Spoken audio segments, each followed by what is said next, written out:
Hello बच्चों, आज हम करेंगे क्लास 6 की उत्कर्ष गतिविधियों का खजाना, हिंदी गतिविधियों का खजाना। इससे पहले की 40 वर्कशीट आपकी हो चुकी हैं इसी चैनल शिक्षा के रंग पर। आप चाहें तो वो वीडियो आप देख सकते हैं। आज हम स्टार्ट करेंगे 41 से। चैनल पे नए हैं तो चैनल को सब्सक्राइब करें और वीडियो अच्छी लगे तो उसको लाइक करें। राजप्पा का एल्बम, यह आपकी 6 क्लास में एक चैप्टर भी है हिंदी में, राजप्पा का एल्बम। ठीक है, नीचे लिखे अनुच्छेद को पढ़िए। अब आपको क्या करना है, इस अनुच्छेद को पढ़ना है, तो मैं जल्दी जल्दी से आपके लिए पढ़ देती हूँ। राजप्पा के एल्बम की लड़कों में काफ़ी तारीफ हो रही थी। मधुमक्खी की तरह उसने एक एक करके टिकट जमा किए थे। उसे तो बस एक धुन सवार थी। सुबह 8 बजे वह घर से निकल पड़ता, टिकट जमा करने वाले सारे लड़कों के चक्कर लगाता, 2 ऑस्ट्रेलिया के टिकटों के बदले एक फिनलैंड का टिकट लेता, 2 पाकिस्तानी के बदले एक रूस का। बस शाम जैसे ही घर लौटता, बस्ता कोने में पटककर अम्मा से चबेना लेकर निक्कर की जेब में भर लेता और खड़े खड़े कॉफ़ी पीकर निकल जाता। 4 मील दूर अपने दोस्त के घर से कनाडा का टिकट लेने पगडंडियों में होकर भागता। स्कूल भर में उसका एल्बम सबसे बड़ा था। सरपंच के लड़के ने उसके एल्बम को 25 रुपये में ख़रीदना चाहा था, पर राजप्पा नहीं माना। ठीक है, अब देखो पगडंडियाँ आई हैं। पगडंडी छोटे छोटे से रास्ते होते हैं, पक्के सीमेंट के नहीं होते हैं, जो जैसे कहीं से हम बार बार निकलते हैं तो वो पगडंडियाँ बन जाती हैं। ठीक है, अब यहाँ पर इसको पढ़ना है, प्रश्न को पढ़ने हैं और उसके उत्तर देने हैं। प्रश्न नंबर 1 देखिए, अक्सर किसी एल्बम का प्रयोग एक ऐसी वस्तु को सहेजने के लिए किया जाता है। एक जैसी वस्तु, ठीक है, जैसे फ़ोटो का एल्बम होता है, जो एल्बम होता है उसमें हम एक ही जैसी चीज़ें लगाते हैं, जैसे फ़ोटो एल्बम। आपके विचार से ऊपर लिखी पंक्तियों में किस एल्बम की बात हो रही है? ठीक है, तो ये कौन सा एल्बम है? टिकट एल्बम है। देखो यहाँ से दिख रहा है, ये टिकट एल्बम है ना। तो आपको किस पे करना है? Ticket album. नेक्स्ट है, उसे तो बस एक ही धुन सवार थी। यहाँ उसे शब्द का प्रयोग किसके नाम के लिए किया गया है? किसके नाम के लिए हुआ है उसका प्रयोग? राजप्पा। किसके के लिए हुआ है? राजप्पा के लिए। ऊपर दी गई पंक्तियों में ऐसे कुछ और शब्द भी लिखे हैं जिनका प्रयोग किसी के नाम के स्थान पर किया गया है। इन शब्दों को खोजकर लिखिए। कौन कौन से शब्द हैं? उसे, वह, अपने, उसका, उसके। ठीक है, इन शब्दों का प्रयोग हुआ है ऊपर वाले अनुच्छेद में। फिर है आपको देखो जो ऊपर लिखे हैं, वह, उसका, उसे, है ना, तो ये सब क्या हैं? सर्वनाम शब्द हैं। सर्वनाम शब्द कौन से होते हैं? जो संज्ञा के स्थान पर प्रयोग किए जाते हैं। अब देखो यहाँ पर उसकी परिभाषा दे रखी है। वे शब्द जिनका प्रयोग किसी नाम यानी कि संज्ञा के स्थान पर किया जाता है वह क्या कहलाते हैं? सर्वनाम कहलाते हैं। ठीक है,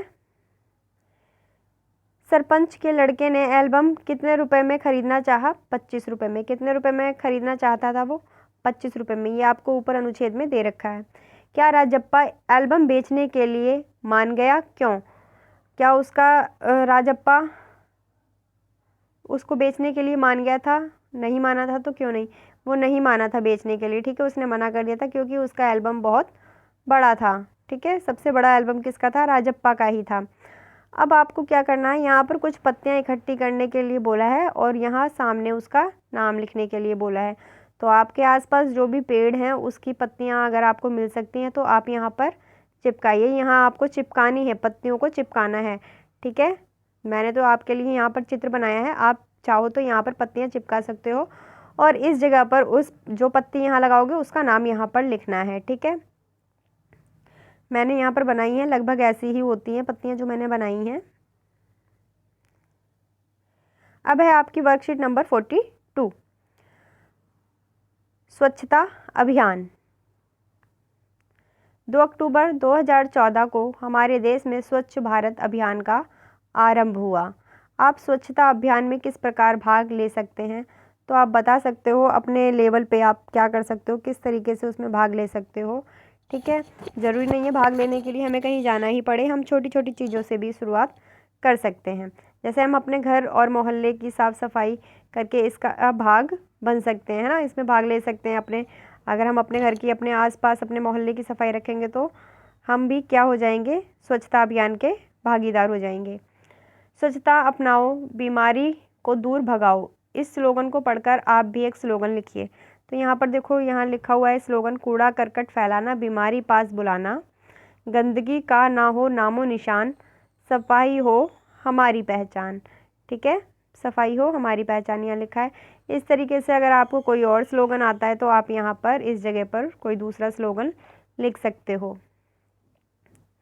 फिर है, हमें प्लास्टिक के प्रयोग से बचना चाहिए, यह हमारे वातावरण के लिए बहुत ही हानिकारक है।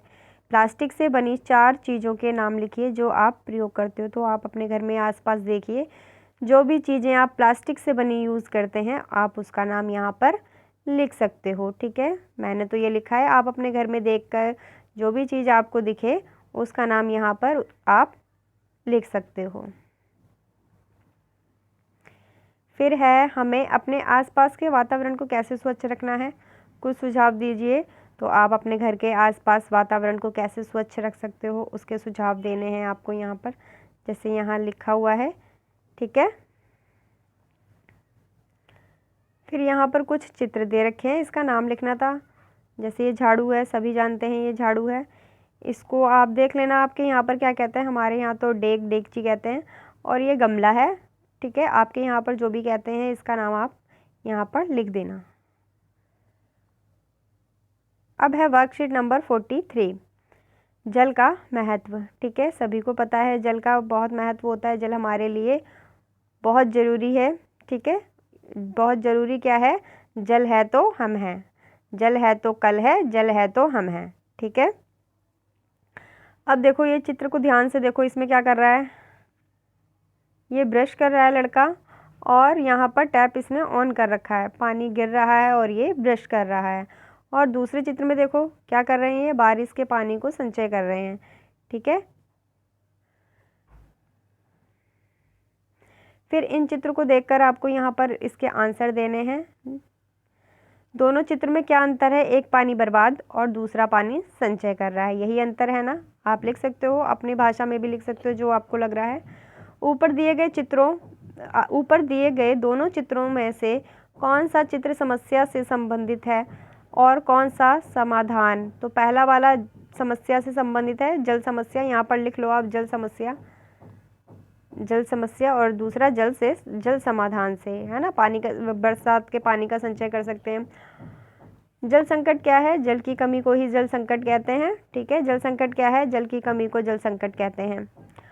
आखिर हमें जल संकट का सामना क्यों करना पड़ रहा है, पानी की कमी के कारण, और लोग पानी बर्बाद भी बहुत करते हैं। क्या आपने कभी जल संकट का सामना किया है? हाँ, अगर आपने किया है तो लिखिए हाँ, और नहीं किया है आपने तो लिखिए ना। ठीक है, फिर 6 नंबर देखिए, जल संकट से हम कैसे निपट सकते हैं। तो पानी का सदुपयोग करके, ठीक है, सदुपयोग करके और पानी का संचय करके, पानी को ज़्यादा बर्बाद ना करके, जितना ज़रूरी हो उतना ही लेके, गाड़ी वगैरह धोनी है या घर धोना है तो बाल्टी में पानी लेकर धोएं। ठीक है, जल संकट से निपटने में सरकार हमारी क्या मदद करती है। पानी को घर घर सप्लाई, पानी बर्बाद ना करें, पानी को घर घर सप्लाई करती है ना, और जल बर्बाद ना करें इसके लिए सचेत करती है। 8 नंबर देखिए, जल संकट से निपटने के लिए हम क्या कर सकते हैं। पानी बर्बाद ना करें, वर्षा के पानी का संचय करें। अब आप इसको एक बार ध्यान से देख लो, सबके आंसर सबके सामने लिखे हुए हैं। ठीक है, सभी के आंसर लिखे हुए हैं सामने। अब है आपकी वर्कशीट नंबर 44, लोकगीत। लोकगीत क्या होते हैं, जो लोगों के द्वारा एक छोटे से क्षेत्र में गाए जाते हैं। ठीक है, जो छोटे से क्षेत्र में लोग अपनी भाषा में जो गाना गाया करते थे उसी को लोकगीत कहते हैं। तो आपको यहाँ पर लोकगीत बता रखा है, आपको ये कुछ एक अनुच्छेद दे रखा है। आप यहाँ पर इसको ध्यान से पढ़िए। यह आपकी पाठ्य पुस्तक बसंत में भी है। यहाँ से पढ़ना है और फिर इसके आंसर यहाँ लगाने हैं। लोकगीत क्या है? जनता के संगीत, ठीक है, जो जनता गाती है अपनी खुशी से, ठीक है, मनोरंजन के लिए, तो उसी को क्या कहते हैं? लोकगीत कहते हैं। पाउल और भतियाली कहाँ के लोकगीत हैं? बंगाल के हैं। कहाँ के हैं ये? बंगाल के हैं। ढोला मारू कहाँ का है? राजस्थान का है। ढोला मारू कहाँ का है लोकगीत? राजस्थान का। भोजपुरी में करीब 30-40 वर्षों से किस लोकगीत का प्रचार हुआ है? विदेशिया का। किसका हुआ है? विदेशिया का, ठीक है। विदेश जब विदेशिया गाया जाता है, आपको देखो यहाँ पर बता रखा है विदेशिया कब गाते हैं। भोजपुरी के करीब 30-40 वर्षों से विदेशिया गाया जा रहा है और विदेशिया विशेषकर बिहार के लोग गाते हैं और रसिक प्रिय होते हैं ये, ठीक है।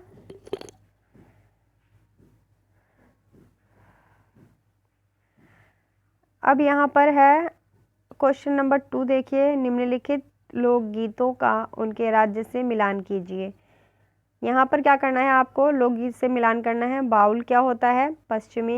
पश्चिम बंगाल का है ये गाना गीत।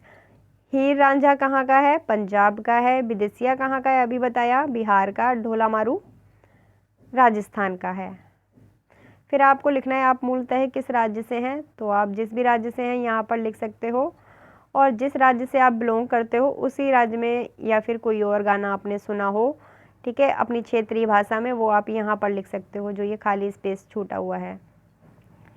फिर है उदाहरण नंबर 5, क्वेश्चन नंबर 5, उदाहरण की सहायता से नए शब्द का निर्माण कीजिए। अब आपको उदाहरण दे रखा है, एक दे रखा है लोकगीत, इसी तरीके से आपको और भी शब्दों का निर्माण करना है, जैसे लोकतंत्र, लोकशास्त्र, लोकपाल, लोककला, लोकगीत, लोकनृत्य। इस तरीके से आपको ये पूरा करना है। अब है आपकी वर्कशीट नंबर 45, भाषा, ठीक है। वर्कशीट नंबर 45 क्या है? भाषा। आज लगभग आपको इसमें 5 वर्कशीट कराई जाएंगी। भाषा में क्या है? देखो, दोनों चित्रों को ध्यान से देखिए, दोनों चित्र ध्यान से देखने हैं आपको, ठीक है। पहले चित्र में माँ बोलकर बेटे को किताब सही जगह रखने को कह रही हैं और बेटा माँ की बात सुनकर किताब सही जगह रख रहा है। दूसरे चित्र में अध्यापक ब्लैक बोर्ड पर लिखकर बच्चों को समझा रहे हैं और बच्चे उसे पढ़कर समझ रहे हैं। आगे का चित्र भी देखिए। अब देखो ये आगे का चित्र, ठीक है।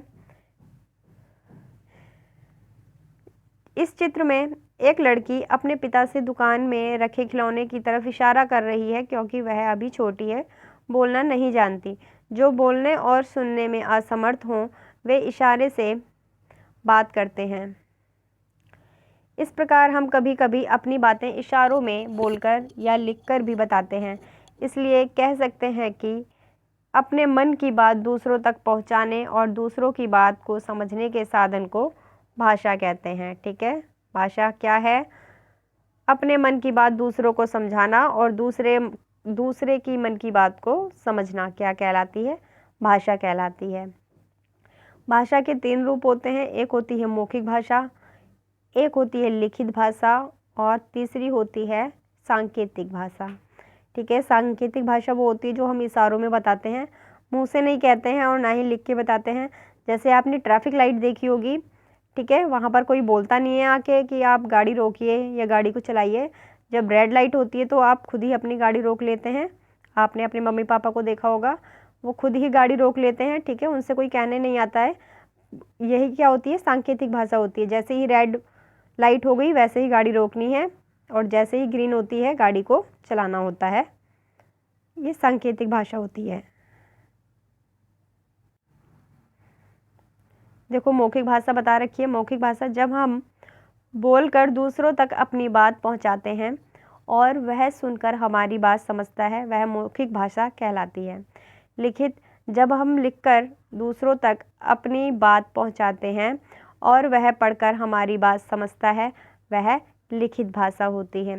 सांकेतिक भाषा जब हम इशारों द्वारा दूसरों को समझाने का प्रयास करते हैं और वह संकेतों से हमारी बात समझ जाता है, उसे सांकेतिक भाषा कहते हैं। ठीक है, अब क्या है, आओ दोहराएं।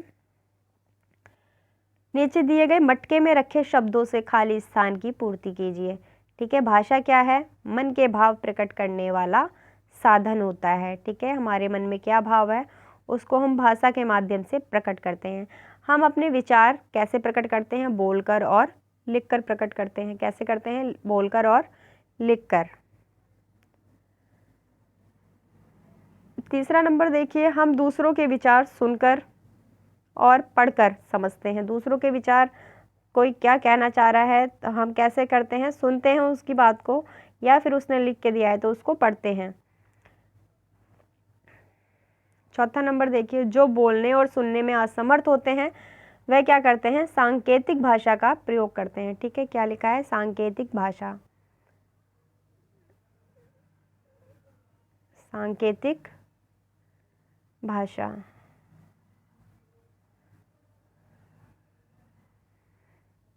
आज आपकी 5 वर्कशीट 41 से लेकर 45 पूरी हो गई हैं। आपको वीडियो अच्छी लगे तो वीडियो को लाइक ज़रूर करें। Thank you.